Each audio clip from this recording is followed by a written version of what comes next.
بسم اللہ الرحمن الرحیم۔ حضرت عبداللہ بن عمر رضی اللہ عنہ سے روایت ہے کہ رسول اللہ صلی اللہ علیہ وسلم نے ارشاد فرمایا، مؤذن کی آواز جہاں جہاں تک پہنچتی ہے وہاں تک اس کی مغفرت کر دی جاتی ہے۔ ہر جاندار اور بے جان جو اس کی اذان کو سنتے ہیں اس کے لیے مغفرت کی دعا کرتے ہیں۔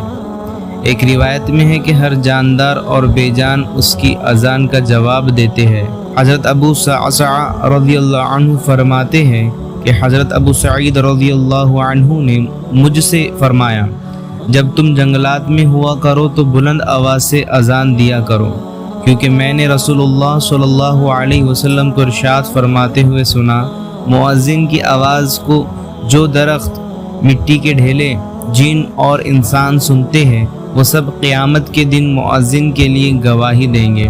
حضرت عبداللہ بن عمر رضی اللہ عنہ سے روایت ہے کہ نبی کریم صلی اللہ علیہ وسلم نے ارشاد فرمایا، جس نے 12 سال اذان دی اس کے لیے جنت واجب ہو گئی۔